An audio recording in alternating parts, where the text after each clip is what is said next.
जी, अस्सलाम वालेकुम। उम्मीद करती हूँ कि आप सब ठीक होंगे।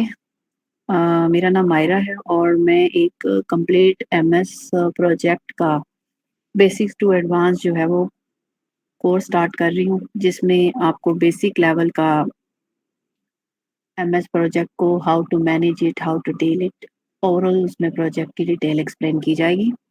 इसमें अगर आप स्टूडेंट हैं, जॉब करते हैं, एमएस प्रोजेक्ट बनाना चाहते हैं या फिर सीखना चाहते हैं, इसमें एमएस प्रोजेक्ट के अंदर इसके मॉड्यूल्स होंगे।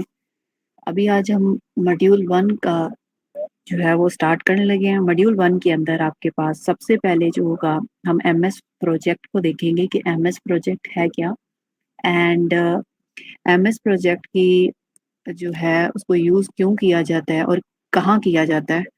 ये बेसिकली इंग्लिश और उर्दू दोनों में होगा। और प्रेजेंटेशन मैंने आप स्क्रीन पे देख रहे हैं, मैंने उसको शेयर कर दी हुई है।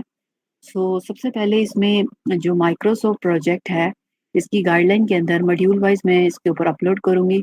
और अगर कोई इशू होगा तो आप कमेंट बॉक्स के अंदर मैसेज कर सकते हैं।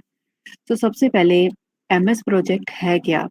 बेसिकली एमएस प्रोजेक्ट जो है वो एक सॉफ्टवेयर है जो प्रोजेक्ट की प्लानिंग, प्रोजेक्ट को मैनेज करने के लिए और प्रोजेक्ट को कैसे ऑन टाइम पे कंप्लीट करना है, उसके लिए हमारी हेल्प करता है। एमएस प्रोजेक्ट के अंदर हम क्यों यूज़ करते हैं, कहाँ यूज़ करते हैं, व्हाट इज़ एमएस प्रोजेक्ट, मैंने आपको बताया कि ये इंग्लिश प्लस उर्दू में होगा, सो उसके अकॉर्डिंग ये चलेंगे। इसके अंदर एमएस प्रोजेक्ट में सबसे पहले एक एमएस प्रोजेक्ट का ये बेसिकली जब हम इसको ओपन करते हैं तो ये इंटरफेस है। सॉफ्टवेयर अगर किसी को रिक्वायर्ड होगा तो काइंडली ग्रुप कमेंट बॉक्स में मैसेज कर दीजिएगा। मैं उसके नीचे सॉफ्टवेयर का जो हमारे पास है वो मैं आपको शेयर कर दूँगी, आप उससे डाउनलोड ईज़िली करके इसको यूज़ कर सकते हैं। तो सबसे पहले इसमें एमएस प्रोजेक्ट के अंदर हमारे पास एक कह लें कि हम इसमें मल्टीपल प्रोजेक्ट्स बना सकते हैं, ठीक है? प्रोजेक्ट्स को प्लान कर सकते हैं, मैनेज कर सकते हैं और ट्रैक कर सकते हैं।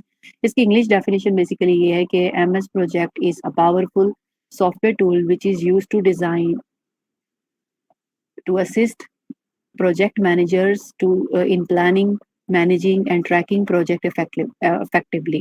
It's provide a framework, organize tasks, resources, schedule, ensuring projects stay on track from inspection to completion.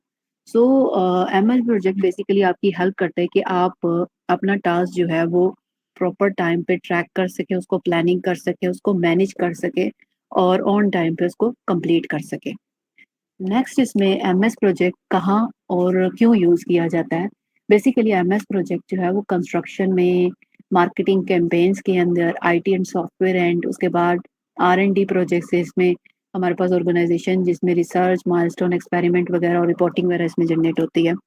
सो आप इसमें एमएस प्रोजेक्ट को मल्टी जो डिफरेंट उन कंपनीज में यूज़ करते हैं जिनमें लाइक टास्क हो, टीम्स हो, डेडलाइन को कंट्रोल करना हो, एमएस प्रोजेक्ट वहाँ पे यूज़ किया जाता है।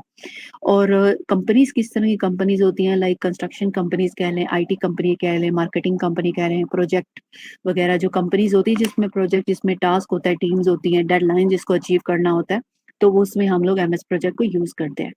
सो एमएस प्रोजेक्ट जो बेसिकली जो है वो आपके हेल्प करता है कि हम क्यों यूज़ करते हैं, क्योंकि ये हमारे विद टास्क को ऑन टाइम और बजट के अंदर जो है ना, अकॉर्डिंग टू जो प्लान हमने किया होता है उसके अकॉर्डिंग जो है हमारा टास्क को कंप्लीट करें, ठीक है? सो एमएस प्रोजेक्ट के अंदर हमारे पास नेक्स्ट इसका इंटरफेस आता है। इंटरफेस के अंदर अभी इंटरफेस मैं आपको ओपन करके उसके अंदर भी गाइडलाइन दूँगी।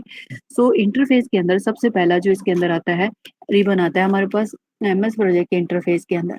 रिबन क्या होता है? बेसिकली एमएस जो प्रोजेक्ट है उसका मेन्यू बार होता है जिसमें आपके पास मल्टीपल ऑप्शंस होते हैं, जैसे टास्क है, रिसोर्सेज है, रिपोर्ट्स हैं, एंड देन उसके बाद इसमें एमएस प्रोजेक्ट के अंदर हमारे पास व्यू पॉइंट होता है जिसमें मल्टीपल व्यूज होते हैं, लाइक गैंट चार्ट व्यू हो गया, उसके बाद हमारे पास स्लाइड व्यू हो गया, टास्क व्यू हो गया, कैलेंडर व्यू हो गया और टाइमलाइन व्यू है इसमें, और टास्क पेन है। अब जब मैं एमएस प्रोजेक्ट को ओपन करते हैं अभी हम लोग, तो एमएस प्रोजेक्ट बेसिकली हमारे पास जब हम इसको ओपन करते हैं, इसकी न्यू फाइल एक क्रिएट करते हैं, सो ये हमारे पास एमएस प्रोजेक्ट बेसिकली ओपन हुआ। एमएस प्रोजेक्ट के अंदर आप जो है हमारे पास जो ऊपर आ रहा है, एक तो फाइल है, देखिए टास्क है, ये रिसोर्सेज है, रिपोर्ट्स है, प्रोजेक्ट है और ये मल्टीपल व्यूज है। इसमें सबसे पहले हमारे पास जो ये इंटरफेस ओपन हुआ है, इस इंटरफेस को यहाँ पे जो हमारे पास आ रहा है गैंट चार्ट, बेसिकली जब ओपन किया जाता है एमएस प्रोजेक्ट को, ये आगे फर्दर में नेक्स्ट वाली जो क्लास है उसमें एक्सप्लेन करूंगी कि व्यूज क्या है और व्यूज के अंदर किस तरह हम लोग करते हैं। बेसिकली ये उसका ओवरऑल इंटरफेस है। इंटरफेस के अंदर ये ऊपर हमारे पास जो आ रहा है ये टैब है, ठीक है। इसके अंदर ये वाला जो सेक्शन आ रहा है इसको हम रिबन बोलते हैं। और नॉर्मली जब एमएस प्रोजेक्ट आप ओपन करते हैं तो इसके अंदर हमारे पास तो गैंट चार्ट व्यू आता है, ठीक है। सो ये हमारे पास रिव्यू हो गया। नेक्स्ट इसके अंदर हमारे पास आता है एमएस प्रोजेक्ट में जो हमारे पास अभी ओपन किया है मैंने आपके सामने, टैब है, ठीक है, व्यूज है, गैंट चार्ट व्यू है और रिबन आ गया। नेक्स्ट इसके अंदर विजुअल्स हैं एमएस प्रोजेक्ट के, जो कि हम नेक्स्ट क्लास में इसको डिटेल में पढ़ेंगे। नेक्स्ट क्लास के अंदर हम विजुअल योर प्रोजेक्ट डाटा है जिसमें हम मल्टीपल जो है ना वेज के अंदर एमएस प्रोजेक्ट को देख सकते हैं, लाइक गैंट चार्ट व्यू के अंदर जो कि नॉर्मल व्यू है, जब भी आप ओपन करेंगे तो उसमें हमें नॉर्मल व्यू के अंदर गैंट चार्ट व्यू नजर आता है। नेक्स्ट नेटवर्क डायग्राम्स है, ये हमारे पास नेटवर्क्स की फॉर्मेट में होता है कि जब हम लोग कौन सा प्रोजेक्ट कौन सा टास्क किसके साथ लिंकिंग है। देन उसके बाद टास्क शीट है जिसमें सारी ओवरऑल टास्क एक्सप्लेन होती हैं। देन उसके बाद कैलेंडर व्यू है जिसके अंदर हमारे पास कैलेंडर की फॉर्मेट में जो है हमारे पास एमएस प्रोजेक्ट का टास्क शो होते हैं कि कौन सी टाइम पे कब जो है वो टास्क खत्म होना है और स्टार्ट होना है। सो अभी नेक्स्ट क्लास के अंदर हम विजुअल योर प्रोजेक्ट डाटा है इसको हम डिटेल में पढ़ेंगे। Thanks for watching. और मज़ीद अगर कोई इंफॉर्मेशन आपको चाहिए हो तो मेरा नंबर भी ऊपर गिवन है, आप वहाँ पे मैसेज कर सकते हैं। सेकेंडली अगर कोई क्वेश्चन है तो आप उसके कमेंट बॉक्स में भी कर सकते हैं। Thank you very much.